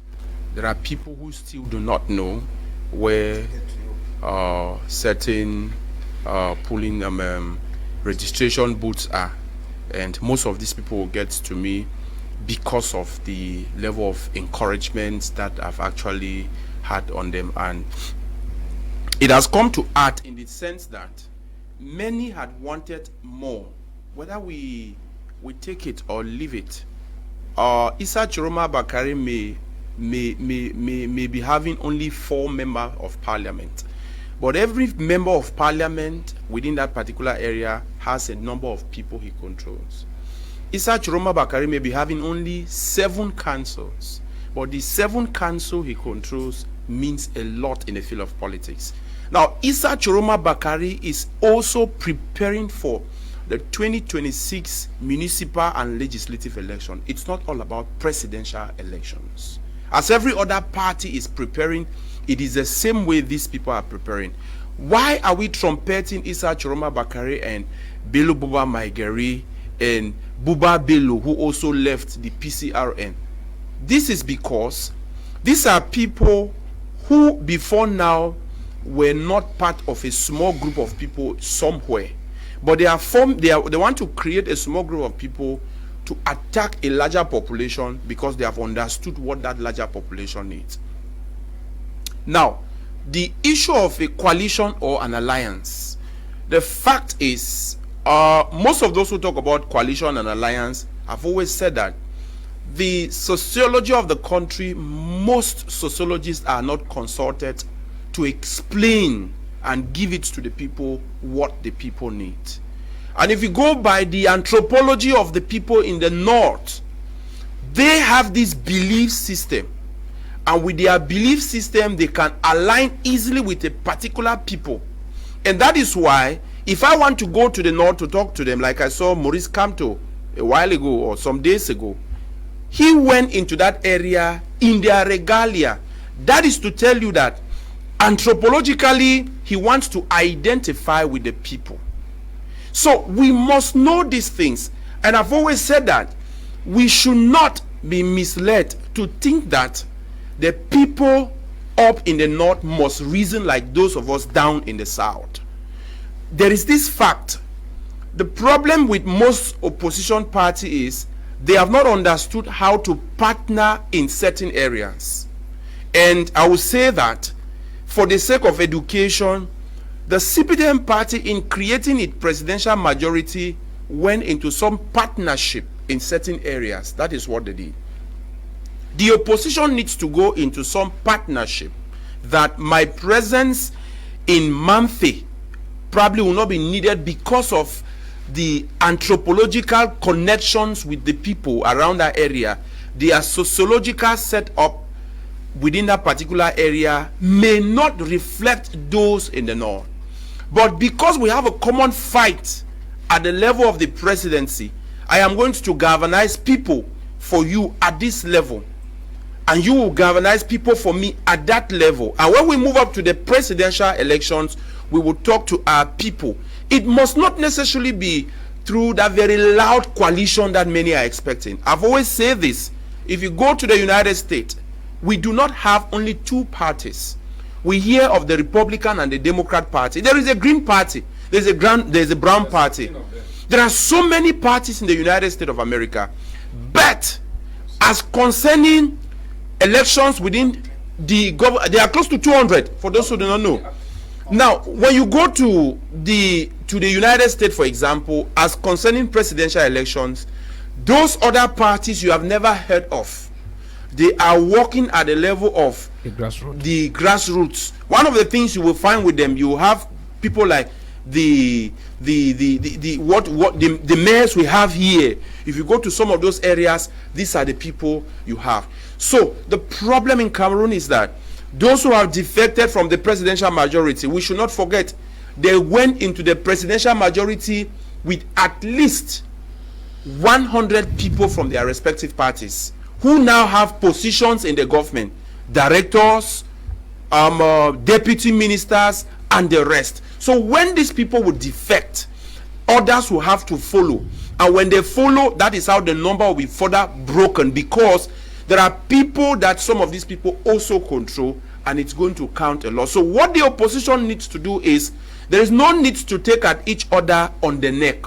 The field is so ripe to the extent that it must not be that few person or the few people within that area that should be your issue.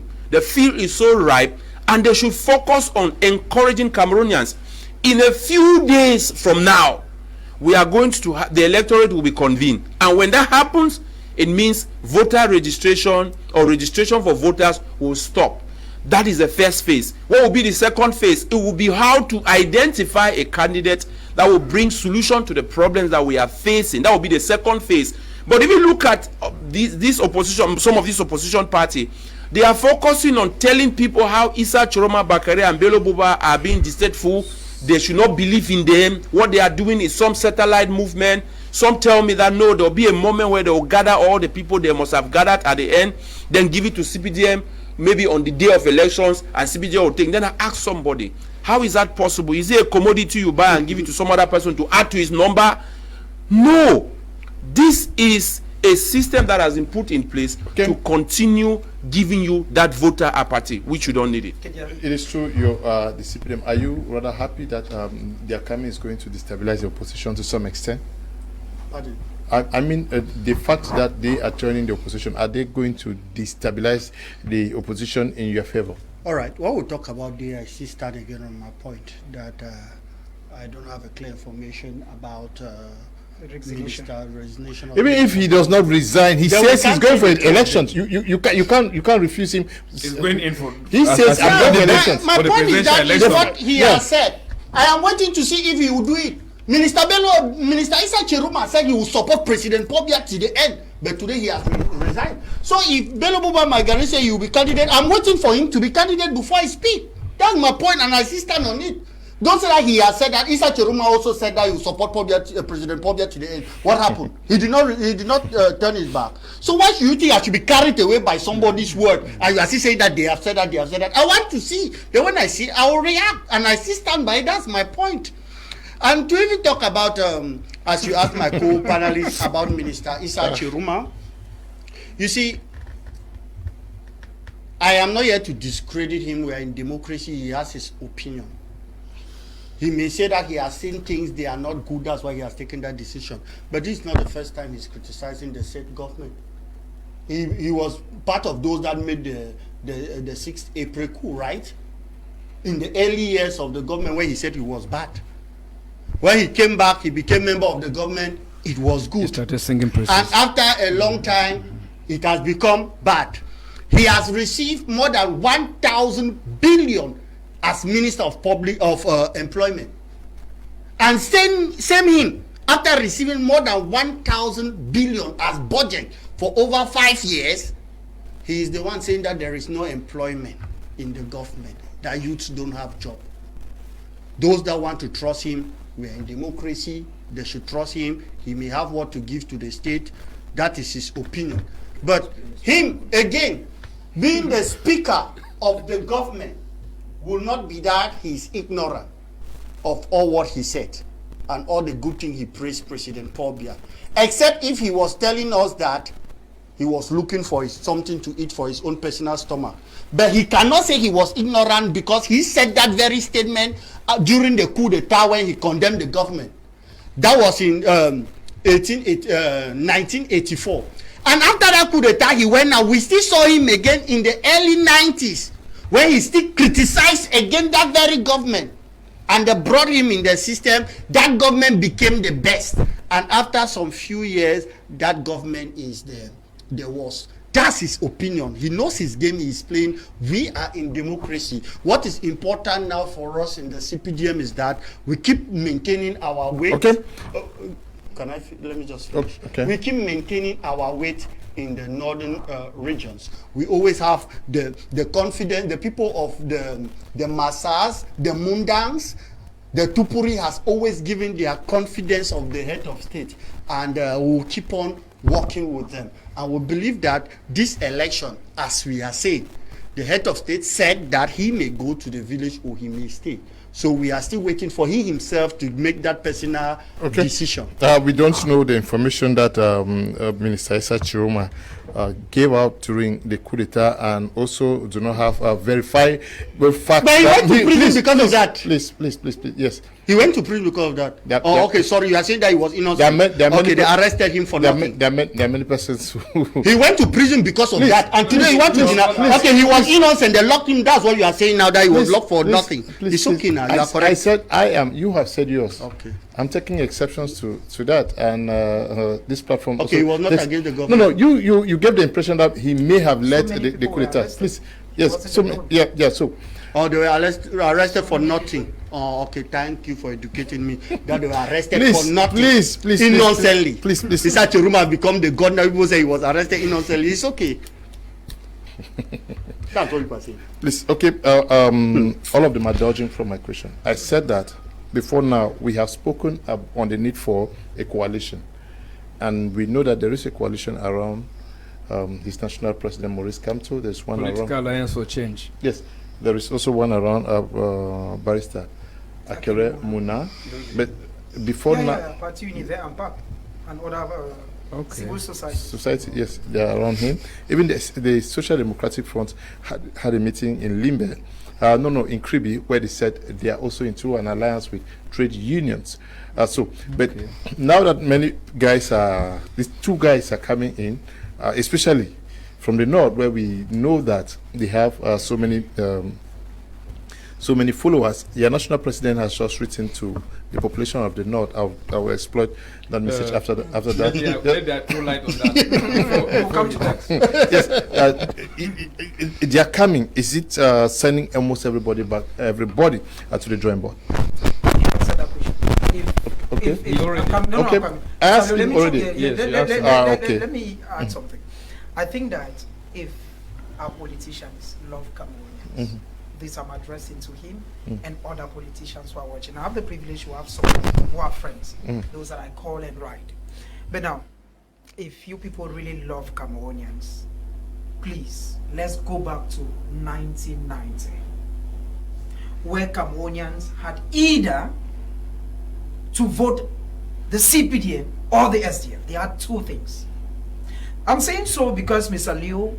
Where was Bello? I'm coming. That? Where was Bello? He was with the CPDM in 92. Of course, you should know that now, President. You should know that. Nijon was the headman of the Union for Change. Now what I'm saying, Mr. Leo, is in dispersed ranks, the opposition will still find it very difficult to take it. They are that wicked here. Why I'm saying so, because when you look at the current stakes, the CPDM political party, out of 180 parliamentarians, has 151 parliamentarians. It is very normal. In fact, it's an open secret that it is very glaring that all ministers are CPDM. Now, many a time it is not Paul Biya who goes to Issa to campaign. It is not Paul Biya who goes to Ndop. I saw recently how Honorable Njingu Musa, in a newspaper I read, how he made the SDF Secretary General for the entire Northwest resign and join the CPDM. It is not Paul Biya who made it. It is Njingu Musa who is honorable for Ngoki Tunja. Now, it is the same game that most of these elites are playing. I think, Mr. Leo, that I read a newspaper that said there is a kind of a grand coalition that is coming up between the North and the West. And when I saw the North, I thought of Bello, Bouba, Haman Gaji, Issa Tchiroma Bakari. And when I saw the West, Kamto came to my mind. In 2018, Mr. Leo, when we're covering the presidential elections, it was rumored at one time that these parties were to form one. But from reliable sources, we heard that it could not succeed because one person, maybe from my man's party, said that he, as of now, is a person who has more following, and that anybody who wants to come to him should put him as a head and they should join. Now, Mr. Leo, for us to succeed this year, one, somebody was talking about parties already. If we talk about parties that are eligible for the elections as we speak as of now, we should be able to say that as of now, except miracle falls from somewhere, the CRM is not yet ready. And according to everything put in place, they are not eligible for the presidential election, except otherwise. That is if they should get 300 signatures, which to me is an uphill task. You don't expect a parliamentarian, a first-class chief, and that senators, is not and a constitutional council. It should be an independent candidate. Yes. It should be Professor Kamto himself. That's what I'm saying. You don't expect these people to come and give. That's what. And Mr. Leo are also staying. But another party may endorse him. Another party may endorse him, which is very true. But now when I look at what is ongoing, it was rumored that this man from the West Union, that party, you are not shifting the debate to no, another shifting, thing. I'm saying I think if it's a process of the CRM, we are almost out of Mr. Leo, what I'm time. saying is, no, you will not give him time to now, be making the process of No, the Mr. Leo, CRM. as I of don't now, think I'm not making he has the Mr. Leo, as of legal now, capacity to it's okay, decide not to give whether the environment. CRM can present he a has not candidate or been not. I'm talking Okay. We are going to please. On Wednesday, I want us to agree to reconvene. Mr. This same platform. No, we are out of time. You didn't No, 1 minute. Yes, Mr. Kum, like I was saying, you see, there are bound to be maybe some stray words that comes out from panelists as we might gather here today. It is certain that we are in a system where laws are being violated. The CRM candidate, who is Professor Maurice Kamto, and the candidate of the Political Alliance for Change, would be going in for the 2025 presidential elections, unlike what Kedia's Prince Joel just said here. There is nothing that is going to infringe his candidature. Let me tell you something. There are high There is nothing that is going. There is nothing that is going to. There's nothing. There is no even question mark. There's no question mark. Okay. You will not give all the credence to Professor Maurice Kamto as one who wrote the penal code, the criminal procedure code, and then you talk, if you want to talk in terms of laws and all the laws of the nation, you want to say he's the one who writes it, and he tells you, legally, I am a constitutional professor. I am part of those who have been in this nation, and we know exactly how international norms work. I've gone against there is the marketing of your there is the imperative mandate being null and void that is currently against. There is no impediment to the CRM presenting Professor Maurice Kamto as a candidate. Thank you guys. Never should you sit on a platform and say, we don't know if the CRM will have to present Maurice Kamto as a candidate. I'm speaking as a journalist. No, you cannot be talking as Judging a on the facts I A have. journalist might not be the talking facts I on facts. have. You don't have legal facts. Go into the constitution. What legal facts you have? I'm talking as a jurist. As a jurist, what makes Kamto eligible for this election? As a jurist, We just What makes him presented about 19 elected officials who joined the CRM, and the Cameroon Constitution, by virtue of Article 15, subparagraph 1 and 2, says the imposed mandate is null and void.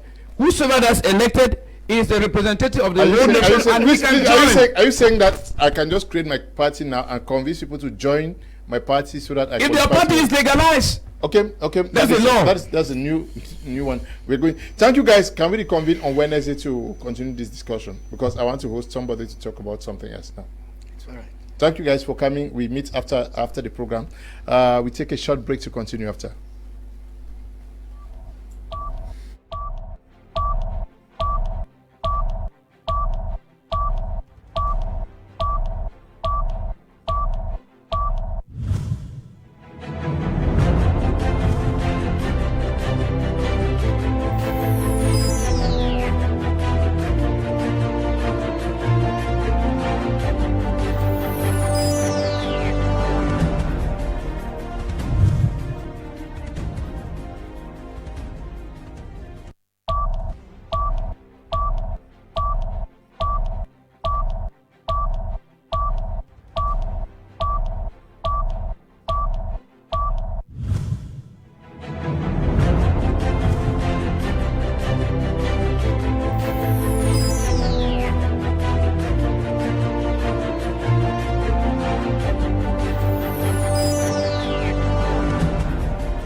Welcome back. Are you watching Prime on my Media Prime TV? And this time around, we're going to be talking about our business. And we have been hosting the financial evangelist for some time now on my Media Prime TV, especially when he has sessions to train us on how to engage in import and export of foodstuff to different destinations across the globe. But he's also specialized in the Chinese market. I'm sure he's also organizing another session. I don't know where it is going to happen, but it's in the house tonight to talk about this other opportunity. Good evening, Mr. Simon. Glad to have you. Good evening, Mr. Leo, and good evening to all those watching Prime Art today.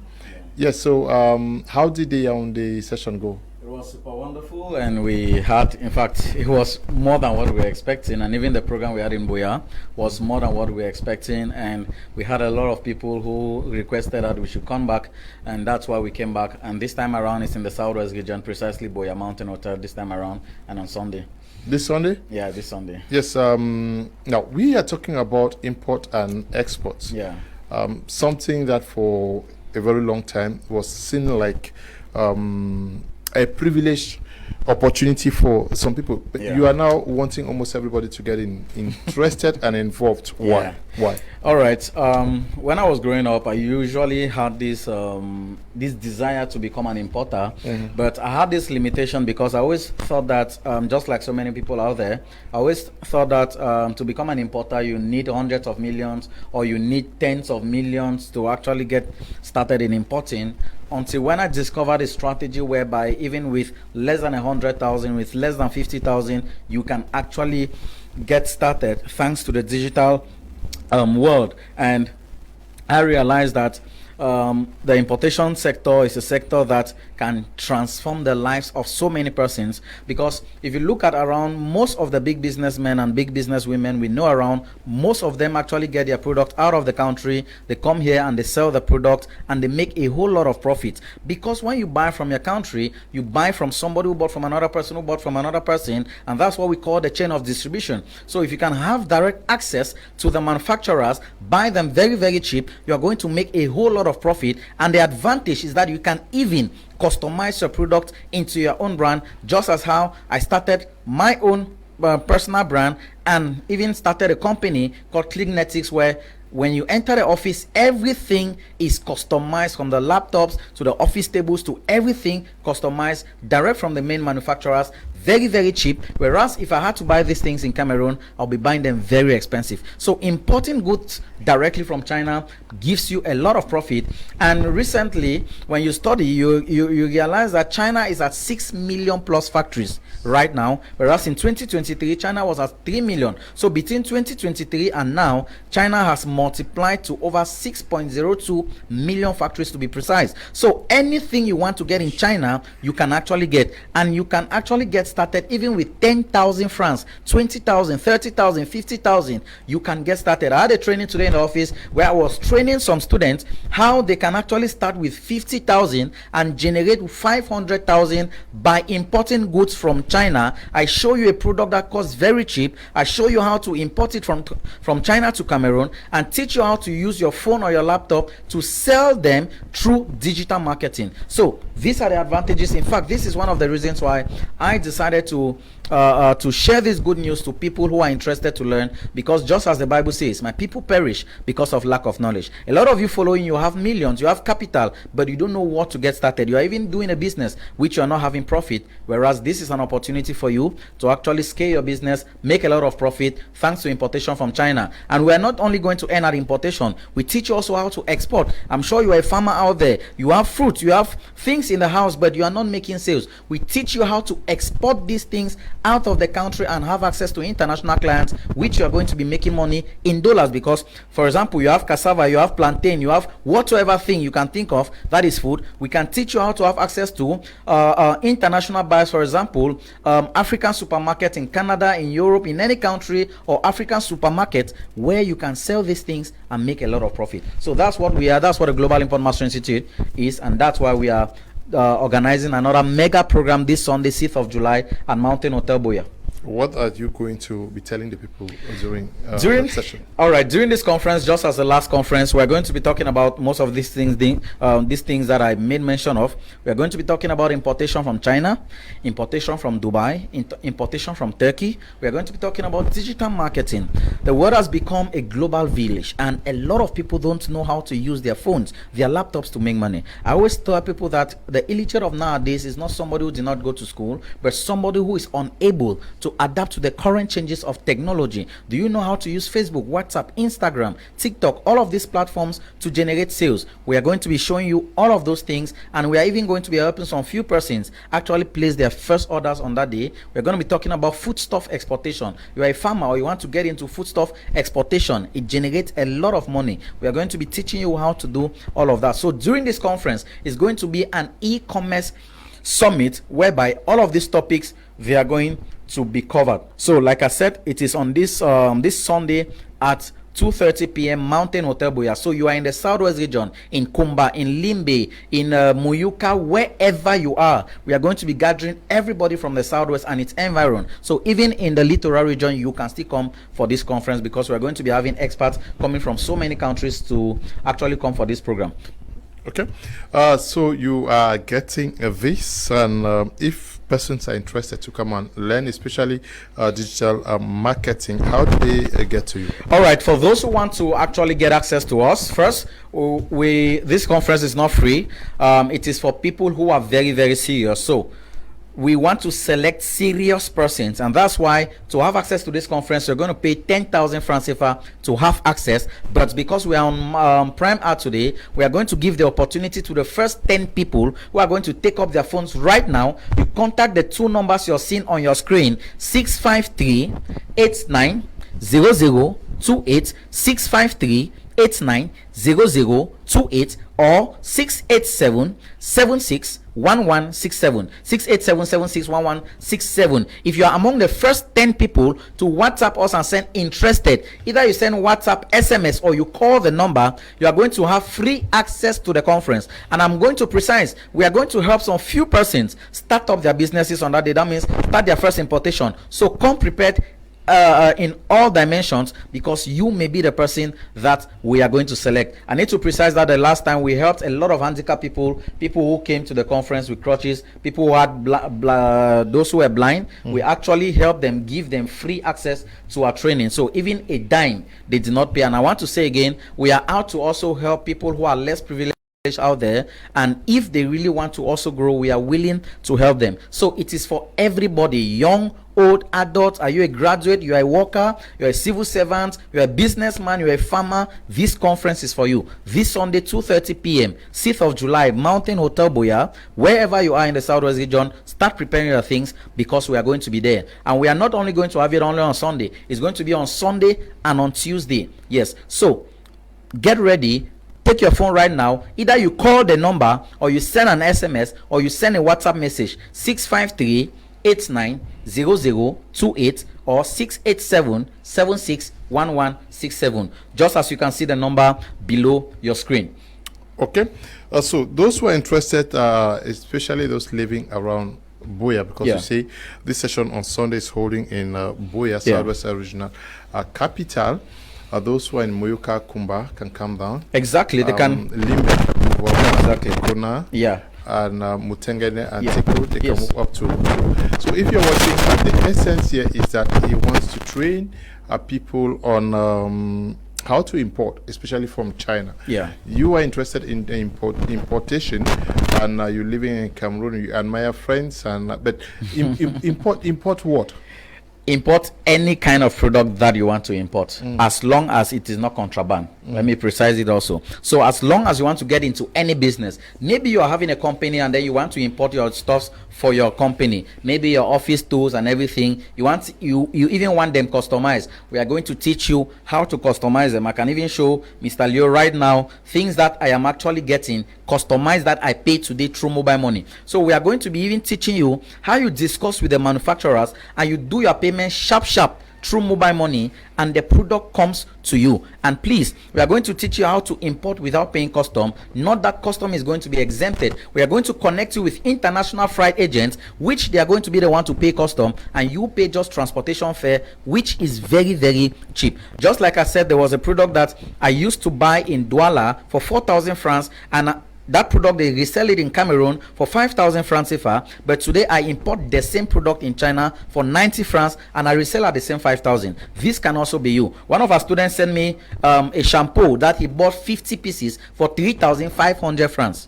3,500 francs. That means one piece is 70 francs, but they sell that shampoo in Cameroon for 1,500. Now he spent 3,500 to buy the product. This is to say that even with the least capital you can get started. You just need to have access to the right information. That's why I always say the presence of the right information leads to reformation and transformation, whereas the absence of the right information leads to deformation. That's why this Sunday we are going to be live, and wherever you are around the Southwest region and even its environs, even if you are not around Littoral, you want to really transform your life completely, this Sunday, even if you're in Yaoundé, you're in Bamenda, you can actually make it for this program, because I cannot count the number of programs that I've attended even out of the country. As long as I see that it is very important, I'm going to sacrifice and go there, and I've never regretted attending any program. So this is your opportunity. If you are among the first 10 people, just send interested right now. Instead of paying 10,000 to access the conference, you are going to have free access. So the two numbers you're seeing on your screen,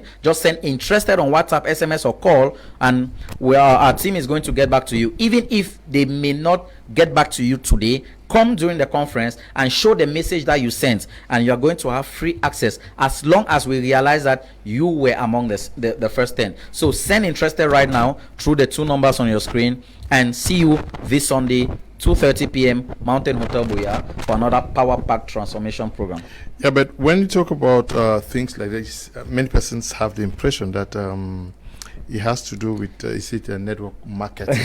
They have to come and give you money, yes, produce money, so that you don't play fast on them. All right, I'm a network marketing professional. I've done network marketing. I did network marketing for long before I stopped network marketing to venture into e-commerce, because I realized that the products that they used to sell to us for very expensive. For example, we used to buy toothpaste for 2,700, and I realized that the same toothpaste I could get it in China for 134 francs. So I actually stopped network marketing to get into this. So this is not bring one person that will bring another person that will bring another person. This is not network marketing. This is not Ponzi scheme. This is real business. We teach you how to import your goods. We teach you digital marketing, financial education, public speaking. There are so many things that I cannot even mention here, but it is an academy where we train businessmen, we train people who want to grow financially, who want to start up their businesses. Those who really want to know who is talking, you can search my Facebook page, Financial Evangelist. You see that it is something very, very serious. So it's not a joke. It's not a network marketing. It's not a Ponzi scheme. It is an institute, Global Import Mastery Institute, where we train you all of these things. Okay, so what are those to do the training? All right, the young people, students in the university, those who are those who just graduated, those who are working, and even the retired person. Are you a business person? You're a civil servant? Whosoever is serious. I just made mention that our last session, even the blind people came for the program. Those who came with crutches, they came. And those kind of persons, we actually give them free training to access everything, because we want to help everybody. Because I always tell people, your disability is not equals to your inability. So if you are very serious, see you this Sunday, 2:30 p.m. Mountain Hotel Boya, for a transformative program. On the trainers. Yes, training. The financial evangelist himself, and also we have so many experts in the domain, in and out. So it's not only about me. I am the CEO of the company, of the institute, but I am not the only person doing the training. Just like today, we had 2 persons who trained in the office. Last week, we still had, in fact, we have different people who are actually doing the training. And we even have an office in Bamenda, which is still handled by different people, which is not just about me. So I am the main trainer, but I'm not the only trainer. So when they come, how do they look like? Sunday. When does it start? Look like somebody who wants to make millions. Okay, you need to package yourself. Yes, just package yourself. Come on Sunday, 2:30 p.m. at Mountain Hotel. Just come with your message that you send interested, and our team is going to call you or send you an SMS. And even if they don't, just because you sent interested, you sent it now, we are going to check if you're among the first, you are going to receive free access. And like I said, few persons are going to receive, we are going to help some few people do their order, scholarship to some few people. So just come prepared, because you may be that person. Okay, you may be that person. When they come at 2:30, when are they finishing? 2:30 to 5:30.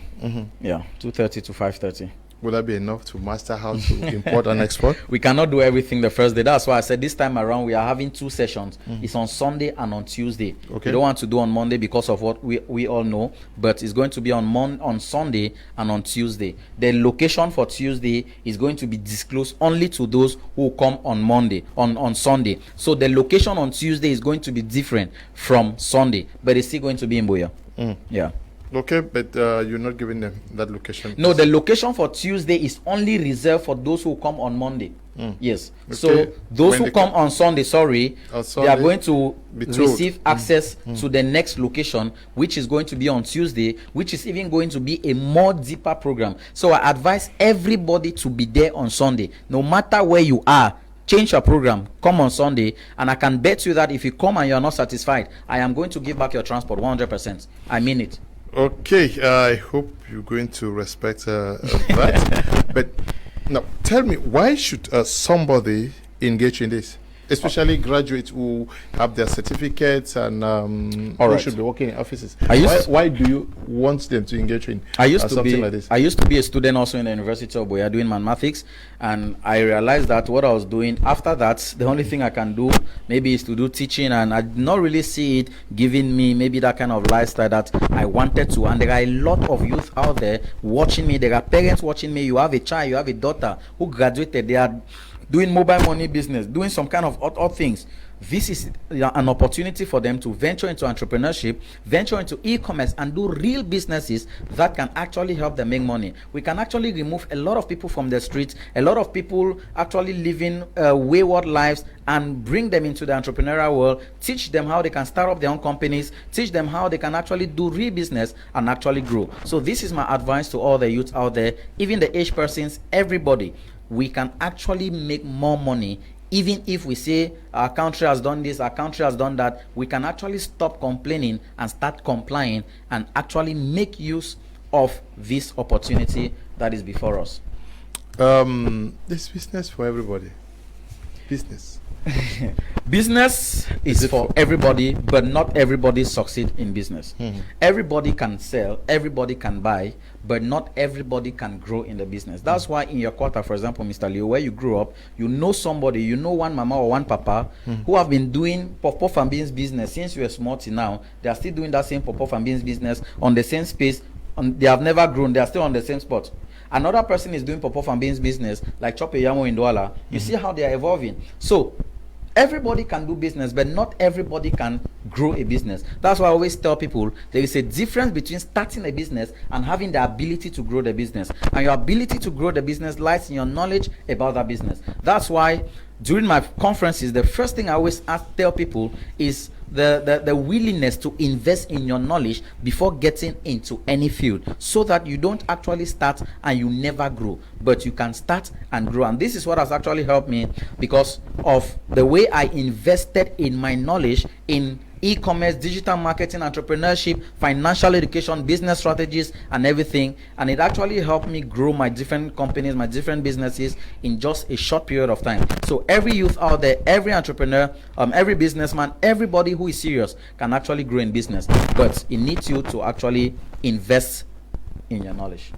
Okay, investing in knowledge. Are we also, you are saying that we fail most of the time because we've not taken the pains to sit down and learn how to read the market, especially how to sell without necessarily moving from one area to the other using digital marketing. Most often we fail not because we don't have the money to run the business, but because we have the knowledge to run the business. You don't need money to start a business. There are people who started businesses with hundreds of millions, but yet they are not growing. There are people who had a good strategic location, but yet they could not grow because they had the inability to retain clients. I always tell people, if you think about sustainability in business, then you should think about client clients' retainability. If you cannot retain your clients, then you are not ready to grow in business. So all of these things actually lies in your knowledge to do all these things. That's why as a business person and as an entrepreneur, in fact, as a person, you always need to be reading. You always need to be investing more in your knowledge. That's why when I came to your office today, you showed me a book. I said, no, I must go back with one, because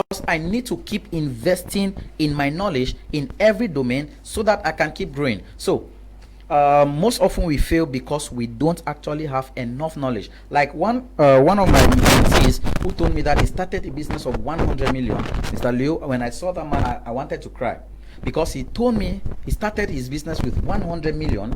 He was already at the level where he was driving a Prado. His wife was driving a Prado. In fact, they were living in a duplex house. And today that man is unable to pay water bill. He's trekking. And people are actually looking at him in his quarter, only shame.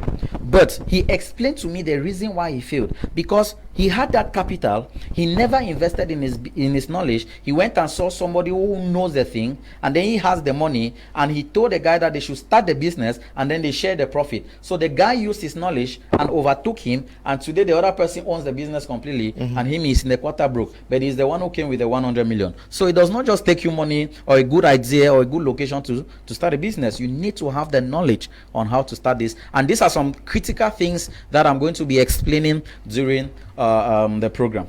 Okay, so it is holding in Boya, chief town of the Southwest region, Mountain Hotel to be precise, 2:30 p.m. You all are invited to be there, especially for those who have indicated that they would want to be there. Just send an interest. Yes, just send interested on WhatsApp, SMS, or you call the number that you're seeing on the screen, and you are going to, if you are among the first 10 people, instead of paying 10,000 francs CFA to attend the conference, you are going to have free access. Some people are actually texting me that they are coming from Bamenda. If you are very serious, you can actually leave from Bamenda and come to Boya for this program, and trust me, you will never regret why you attended this program. Okay, if for those who may join later, you could still write to me. I'll get you connected to the organizers of the seminar so that you will learn how to start importing. I myself, I'll take time to come and learn because I also want I'll be happy to have you around, Mr. Leo. Yes, I would like to come and learn during one of the sessions so that I can start importing something also. Yeah.